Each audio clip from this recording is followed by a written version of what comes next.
किन्हीं कारणवश महिलाओं को अपने पीरियड्स आगे करने की आवश्यकता पड़ जाती है, तो उस स्थिति में नॉर्थरिस्ट्रोन टैबलेट का इस्तेमाल किया जाता है। यह ना सिर्फ पीरियड्स को आगे करती है बल्कि हैवी मेंस्ट्रुअल ब्लीडिंग को भी रोकती है। तो हेलो फ्रेंड्स, नमस्कार दोस्तों, मेरा नाम है धनंजय, मैं कृषि फार्मासिस्ट हूँ, ऑनर वर्क्स मेडिकोस। दोस्तों आज हम बात करेंगे एक टैबलेट के बारे में, एक प्रोजेस्टेरोन टैबलेट के बारे में जिसका नाम है नॉर्थरिस्ट्रोन, जो 5 मिलीग्राम, 10 मिलीग्राम और 15 मिलीग्राम में देखने को मिलती है। इसका जो ब्रांड हमें देखने को मिलते हैं वो है रेट्रोवेल, प्रिमोल्यूट एन। तो ये इसके ब्रांड हमें देखने को मिलते हैं और इसमें जो मूल जो मेडिसिन मिलाई जाती है वो होती है नॉर्थरिस्ट्रोन 5 मिलीग्राम, 10 मिलीग्राम या 15 मिलीग्राम। अब जानते हैं कि नॉर्थरिस्ट्रोन क्या है। दोस्तों महिलाओं में एक हार्मोन होता है, उसका नाम है प्रोजेस्टेरोन। तो यह सिंथेटिक फॉर्म में बनाया गया एक प्रोजेस्टेरोन है जो मेंस्ट्रुअल प्रॉब्लम को सही करने के लिए उपयोग में लाया जाता है। तो जानते हैं इसका उपयोग कहाँ किया जा सकता है। दोस्तों इसका उपयोग किया जा सकता है कि अगर महिलाओं को पीरियड्स आगे करने हैं तो उस स्थिति में इसका उपयोग किया जाता है। जैसे कि कई बार ऐसा होता है कि घर में कोई फंक्शन होता है या कोई अनुष्ठान होता है या कोई धार्मिक कार्यक्रम होता है, तो उस स्थिति में क्या होता है कि महिलाओं को जो अपने पीरियड्स हैं वो आगे करने की आवश्यकता पड़ जाती है।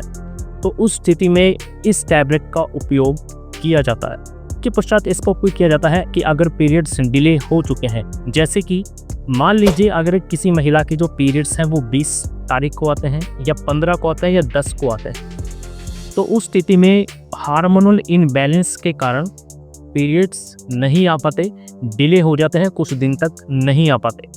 तो उस स्थिति में इस टैबलेट का उपयोग किया जाता है ताकि जो हार्मोनल इनबैलेंस की वजह से जो समस्या हुई है उसको बैलेंस किया जाए, उसको नियमित किया जाए। तो पीरियड्स को लाने के लिए अगर कोई पीरियड्स डिले हो चुके हैं तो उसको नियमित करने के लिए इस टैबलेट का यानी नॉर्थरिस्ट्रोन टैबलेट का उपयोग किया जाता है। उसके पश्चात इसका उपयोग किया जाता है कि अगर पीरियड्स के दौरान हैवी ब्लीडिंग हो रही है तो उस स्थिति में दर्द होता है, तो उसको सही करने के लिए, रोकने के लिए भी इस टैबलेट का उपयोग किया जाता है। PMS यानी प्री मेंस्ट्रुअल सिंड्रोम, इसमें क्या होता है कि पीरियड्स आने से पहले कुछ समस्या महिलाओं को आती है, जैसे कि सर में दर्द होना, भूख ना लगना, चिड़चिड़ापन, थकान। तो इस तरह की समस्या महिलाओं को PMS के दौरान आती है, यानी प्री मेंस्ट्रुअल सिंड्रोम में आती है। तो इस स्थिति को भी सही करने के लिए, नॉर्मलाइज करने के लिए इस टैबलेट का उपयोग किया जाता है। ब्रेस्ट कैंसर के दौरान भी इस टैबलेट का उपयोग किया जाता है। अगली एक समस्या महिलाओं में देखने को मिलती है, उसका नाम है एंडोमेट्रियोसिस। यह यूटेरस में होने वाली समस्या होती है। इसमें क्या होता है, जो एंडोमेटेरियल टिश्यू होता है उसमें असामान्य बढ़ोतरी हो जाती है और यह गर्भाशय से बाहर फैलने लगते हैं। तो उस स्थिति में भी इस टैबलेट का उपयोग किया जाता है कि उसमें कई समस्या आ जाती हैं, कई परेशानियां हमें देखने को मिलती हैं, तो उस स्थिति में भी इस टैबलेट का उपयोग किया जाता है। दोस्तों अब जानते हैं कि इसका डोजेस क्या रहता है, लेने का तरीका क्या रहता है।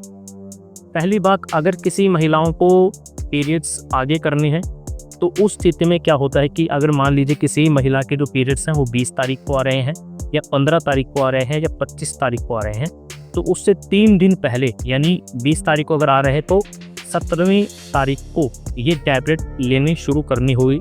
यह दिन में 3 बार लिया जा सकता है जिससे जो पीरियड्स हैं वो स्किप हो सकें। जब इस टैबलेट का कोर्स पूरा हो जाएगा तो उसके पश्चात यानी 5 या 7 दिन बाद पीरियड्स आ जाएंगे। अगर पीरियड्स डिले हो चुके हैं, पीरियड्स नहीं आ रहे हैं, तो दिन में 3 बार यह 3 दिन तक ले सकते हैं, इससे जो समस्या है डिले की वो ठीक हो सके। अगर PMS की समस्या है, प्री मेंस्ट्रुअल सिंड्रोम है, तो यह दिन में 2 बार लिया जा सकता है। 5 मिलीग्राम की जो डोज रहती है वो ली जा सकती। ये जो मेडिसिन होती है ये शेड्यूल H ड्रग होती है, प्रिस्क्रिप्शन बेस्ड ड्रग होती है। इसको डॉक्टर की पर्ची पर ही लिया जाता है और जो गायनेकोलॉजिस्ट हैं वो इसको प्रेस्क्राइब करते हैं। अब इसकी कुछ वार्निंग्स हम देख लेते हैं। इसकी वार्निंग्स क्या होती हैं दोस्तों। क्या होता है कि ये जो टैबलेट होती है प्रेगनेंसी में नहीं ली जाती। मान लीजिए किसी महिला की प्रेगनेंसी 1 महीने की है और उसने अपनी जो प्रेगनेंसी है वो चेक नहीं की है, टेस्ट किट से चेक नहीं की है, किसी कारणवश इसने इस टैबलेट का सेवन कर लिया है, तो क्या होता है कि मिसकैरेज होने के चांसेस रहते हैं, तो इसलिए प्रेगनेंसी में इस टैबलेट को नहीं दिया जाता, बोल के भी नहीं दिया जाता। ब्रेस्ट फीडिंग मदर भी इसका उपयोग नहीं करती। किसी को लीवर की किडनी की समस्या है वो भी नहीं ले सकती, और अगर किसी को एपिलेप्सी की प्रॉब्लम है वो भी इस टैबलेट का सेवन नहीं कर सकती। अब इसके साइड इफेक्ट जान लेते हैं कि साइड इफेक्ट क्या रहते हैं। देखिए, इसमें वोमिटिंग होगी, नोजिया, हेडेक, मूड चेंज हो सकता है, वजाइनल डिस्चार्ज हो सकता है। देखिए, ये साइड इफेक्ट हैं, लेकिन इसके साइड इफेक्ट इतने देखने को नहीं मिलते सामान्य तौर पे। तो दोस्तों, ये एक छोटे से डिटेल है नॉर्थिस्ट्रोन टैबलेट के बारे में। इसका क्या यूज़ है, ये टैबलेट क्या है, और इसका मैकेनिज्म ऑफ एक्शन भी हमने बताया है, इसकी डोजेस भी हमने बताई है, और वार्निंग्स भी बताई है। तो होप आपको वीडियो पसंद आई होगी। मैं मिलता हूँ आपको अगली वीडियो में। नमस्कार।